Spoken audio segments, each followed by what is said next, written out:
Hello everyone, welcome to our channel Profit by India and new video. So let's have a look at some different stories in the market today. वैसे before I touch upon this story, Nifty resilient है अब तक तो, लेकिन अभी देखते हैं आज जीडीपी का डेटा भी कल वाला अच्छा आया है 3.7%, सॉरी इन्फ्लेशन का डेटा 3.7% CPI है विच इज़ अ 7-month लो. अब आप फिगर्स को ट्रस्ट करो या मत करो, but it should have a positive effect on the Nifty. Let's see gap up होता है या कैसे होता है, बट सस्टेन करना मुश्किल है. वो 22,650 का लेवल सस्टेन नहीं कर पा रहा है. Anyway, so these are the Indian billionaires so called who have lost more money. उसमें ये मैं आपको एक पर्टिकुलर रीज़न के लिए दिखा रहा हूँ, बिकॉज जब कोई 5 लाख 10 लाख 15 लाख डाउन होता है और वो पोर्टफोलियो होल्ड करके बैठा है वो अलग है. But look at Varun beverages के रवि जयपुरिया साहब, उनका 26% डाउन है टू $13.1 बिलियन. अब आप बोलोगे अरे हाँ ठीक है ना, ये तो 17.6 बिलियन थे, अभी 13.1 पे है, उनको क्या फ़र्क पड़ता है. you know what, you can just ask these billionaires how they feel. 17.6 billion से जब आप 26% डाउन होते हो तो you are taking a hit of almost $4.5 billion. $4.5 billion is in today's dollar terms approximately 40,000 crore rupees. 40,000 crore वो बंदा down है. ठीक है, उसके पास बहुत पैसे हैं ऑलरेडी, बट ये मैं इस रीज़न से बता रहा हूँ कि बड़े बड़े दिग्गज इंक्लूडिंग राधा किशन दमानी, ये अडानी को तो जाने दो, ये तो अलग कहानी है, बट अच्छे खासे इन्वेस्टर्स अभी 25-30% डाउन है. तो अगर आपका पोर्टफोलियो 25-30% डाउन है, then rest assured that you are in the same portfolio का साइज़ अलग होएगा, but you are in the same league.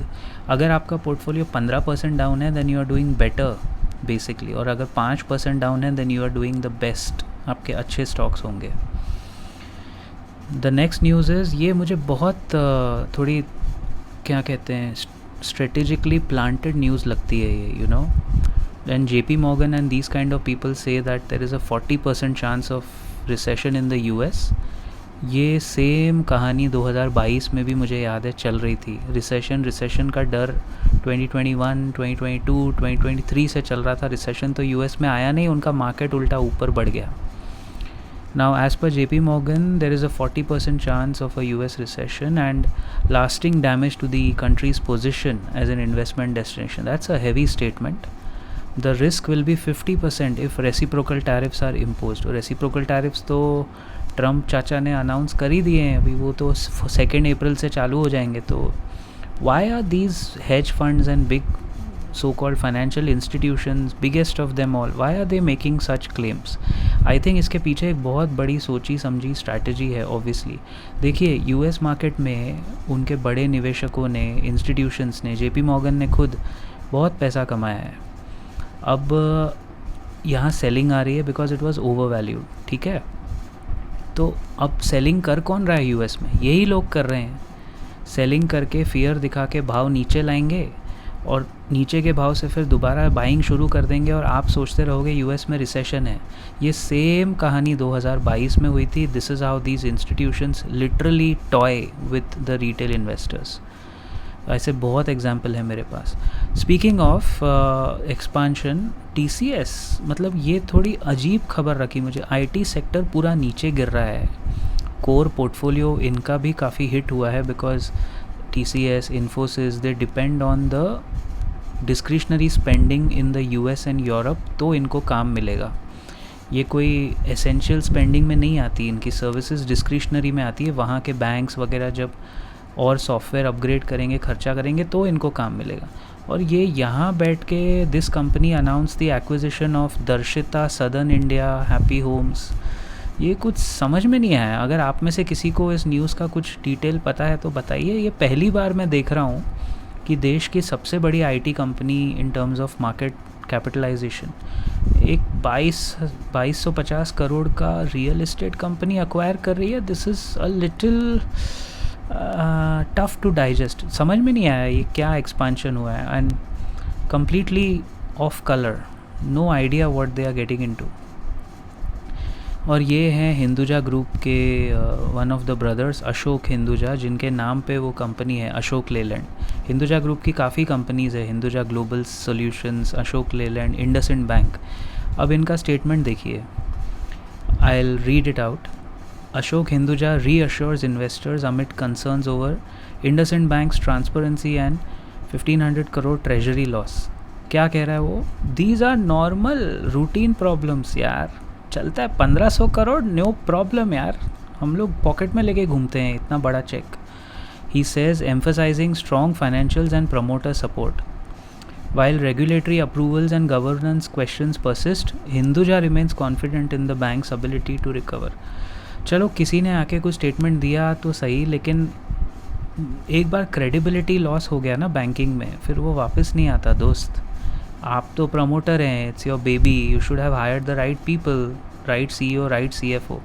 अच्छा बाय द वे दोस्तों, ये जो हिंदुजा ग्रुप में गड़बड़ हुई है, मिसमैच हुआ है, डेरिवेटिव्स का लॉस जो उन्होंने दिखाया नहीं, आपको बताना चाहूँगा ये सितंबर 2024 में डिस्कवर हो गया था कंपनी के अंदर। For whatever reasons best known to these people, वो लॉस कभी बाहर नहीं बताया गया, और वो अब जाके बाहर आया क्योंकि वो ऑडिटर ने पॉइंट आउट किया होगा, I am sure. This shows the management का इंटेग्रिटी।